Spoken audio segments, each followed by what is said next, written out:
Item ಯಾವುದೇ ಇರಲಿ try ಮಾಡಿ ಆಚಿ ಚಿಕನ್ ಮಸಾಲಾ. ರಾಮನ ಹೆಸರಿನಲ್ಲಿ 20,000 ಕೋಟಿ ಹಗರಣ ಆರೋಪ ಹಿನ್ನೆಲೆ ಪ್ರಧಾನಿ ಮೋದಿ ಹಾಗೂ ಅಮಿತ್ ಶಾ ರಾಜೀನಾಮೆ ನೀಡಬೇಕು ಅಂತ ಹೇಳಿ ಆಗ್ರಹ ಕೇಳಿ ಬರ್ತಾ ಇದೆ.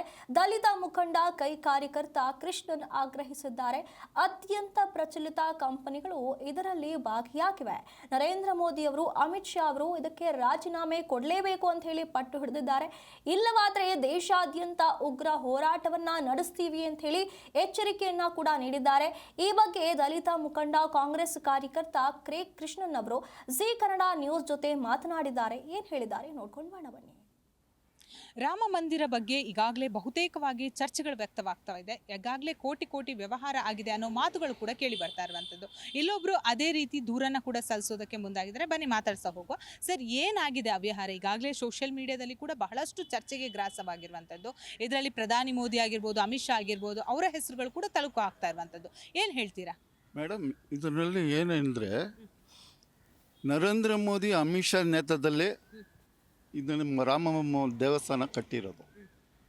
ಯಾವಾಗ ಆಫ್ಟರ್ ಸುಪ್ರೀಂ ಕೋರ್ಟ್ ಜಡ್ಜ್ಮೆಂಟ್ ಬಂದ ಮೇಲೆ, ಅವ್ರ ಕೈನಲ್ಲಿ ಬಂದ ಮೇಲೆ, ಬಿ ಜೆ ಪಿ ಮತ್ತು RSSನವ್ರು ತೊಗೊಂಡ ಮೇಲೆ ಅವ್ರ ನೇತೃತ್ವದಲ್ಲಿ ಕುಂಭಾಭಿಷೇಕ ಮಾಡಿ ಇನಾಗ್ರೇಷನ್ನು ನರೇಂದ್ರ ಮೋದಿ ಒಬ್ಬರೇ ಕೂತ್ಕೊಂಡು ದೇವಸ್ಥಾನನ ಪೂಜೆ ಮಾಡಿದ್ರು.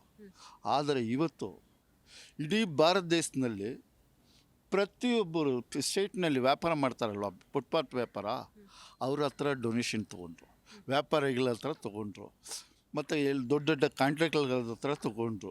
ಇಡೀ ಭಾರತ ದೇಶ ಬಿಟ್ಟು ಹೊರಗಿನ ದೇವಸ್ಥಾನ, ಅದರ ಫಾರಿನ್ ಕಂಟ್ರಿನಲ್ಲಿ ನಾವು ಇಂಡಿಯನ್ಸ್ ಎಲ್ಲೆಲ್ಲಿ ವಾಸ ಮಾಡ್ತಾರೆ ಅವರೆಲ್ಲ ಈ ದೇವಸ್ಥಾನಕ್ಕೆ ದುಡ್ಡುಗಳು ಕೊಟ್ಟರು. ಆದರೆ ಮೇಜರ್ ರೋಲ್ ಬಂದು LNDನವರು ತೊಗೊಂಡಿದ್ರು. ಅವರು LND ಮತ್ತು ಟಾಟಾ ಕಂಪನಿ ಮತ್ತು ಸುಮಾರು ಕಂಪನಿಗಳು, IT ಕಂಪನಿಗಳೆಲ್ಲ ಡೊನೇಷನ್ ಕೊಟ್ಟರು. ಇವತ್ತುವರೆಗೆ ಲೆಕ್ಕಾಚಾರ ₹1 ಬಂದಿದೆ, ₹1 ಖರ್ಚಾಗಿದೆ, ಎಲ್ಲ ₹2 ಖರ್ಚಾಗಿದ್ದನು. ಇವತ್ತುವರೆಗೆ BJPನವರು, RSSನವರು ಯಾರನ್ನ ಹೇಳಿಕೆ ಕೊಟ್ಟಿದ್ದಾರಾ? ನರೇಂದ್ರ ಮೋದಿ ಆಗಲಿ, ಅಮಿತ್ ಶಾ ಆಗಲಿ ಇದಕ್ಕೆ ಇದರಲ್ಲಿ ಅವರೆಲ್ಲ ಇನ್ವಾಲ್ವ್ ಆಗಿದ್ದಾರೆ ಅನ್ನೋ ನಿಮ್ಮ ಆಗ್ರಹನ? ಕಾರಣ ಅಂದರೆ ಇಡೀ ಭಾರತ ದೇಶಕ್ಕೆ ಎಲ್ರಿಗೂ, ಇಡೀ ಪ್ರಪಂಚಕ್ಕೆ ಗೊತ್ತು. ಯಾಕಂದರೆ ಒಬ್ಬರೇ ಕೂತ್ಕೊಂಡು ಅವ್ರು ಪೂಜೆ ಮಾಡಿರೋದು ನರೇಂದ್ರ ಮೋದಿ, ಬೇರೆಯವ್ರನ್ನ ಯಾರು ಬಿಟ್ಟಿಲ್ಲ. ನಮ್ಮ ಪ್ರೆಸಿಡೆಂಟ್ ಆಫ್ ಇಂಡಿಯಾ ಅವ್ರನ್ನ ಪೂಜೆಗೆ ಸೇರಿಸಿಲ್ವೇ?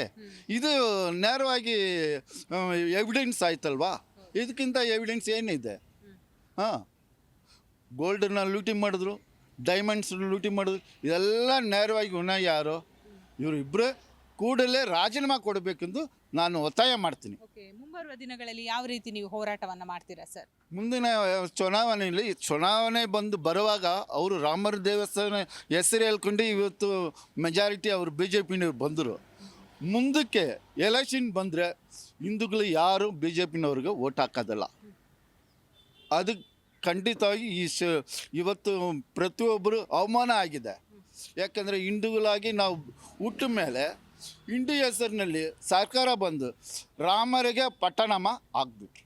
ನೋಡಿದ್ರಲ್ಲ, ಪ್ರಧಾನಿ ಮೋದಿ ರಾಜೀನಾಮೆ ಕೊಡಬೇಕು ಅನ್ನೋದು ಇವರ ಆಗ್ರಹವಾಗಿದೆ. ಬೆಂಗಳೂರಿನಿಂದ ಕ್ಯಾಮ್ರಾ ಪರ್ಸನ್ ಯಶಸ್ ಜೊತೆ ಭವ್ಯ ಸುನಿಲ್, ಜಿ ಕನ್ನಡ ನ್ಯೂಸ್.